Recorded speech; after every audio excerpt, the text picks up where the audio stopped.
Yeah, let's talk China now. Penny Wong and Peter Dutton aren't exactly exchanging pleasantries over China at the moment. Isn't this just playing into China's hands?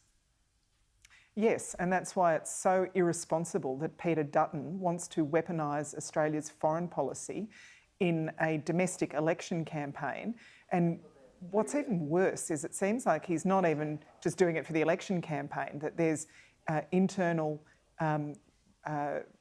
ructions inside the Liberal Party. People are worried about Scott Morrison's performance. Peter Dutton is burnishing his leadership credentials and he wants to come across as a big tough man in an internal Liberal leadership contest. It is so irresponsible.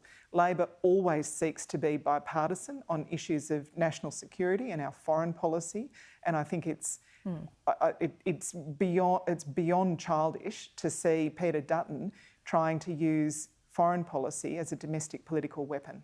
So is it that you don't disagree with him in terms of China's threat, but you'd rather him just not say it?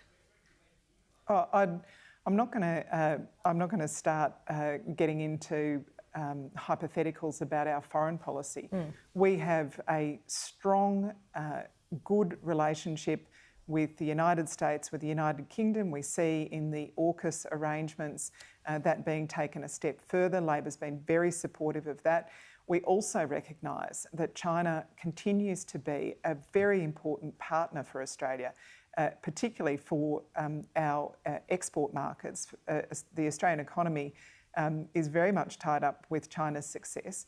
We also know that we need to strengthen our relations with other ASEAN countries in particular, other countries in our region. We are a major Pacific power. We have to step up our relations with our Pacific neighbours. India, again, another really important partner for Australia. We have to improve our relationships, continue to improve our relationships there. This is not it's not an opportunity for Peter Dutton to be going around making a big man of himself.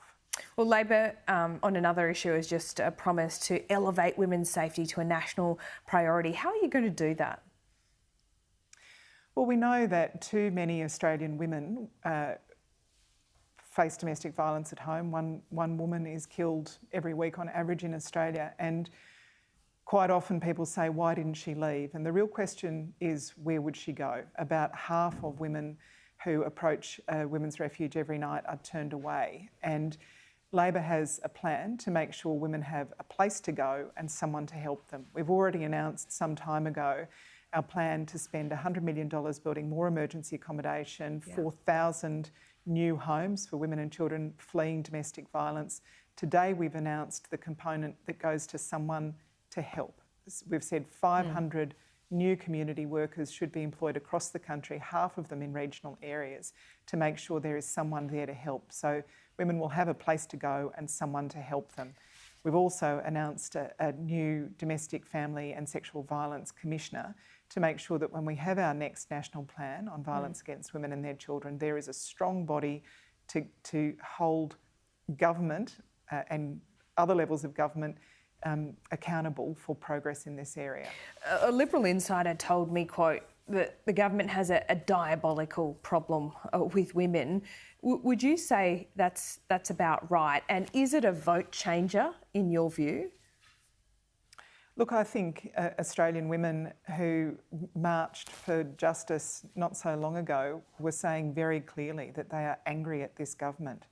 They're angry about the recent issues, the terrible handling of Brittany Higgins' experiences here in Parliament House, the disrespect shown to Australian of the Year Grace Tame, but also throughout the time of this government, we have slipped to 50th in the world for women's equality. Australia has slipped to 50th in the world. We've seen cuts to childcare, cuts to Medicare, cuts to schools. We've seen a government that wanted to make women drain their own superannuation if they were fleeing a violent relationship. It's no wonder that Australian women are angry at this government. OK, we'll see you in question time. Tanya Plibersek, thanks so much. Thanks, Laura.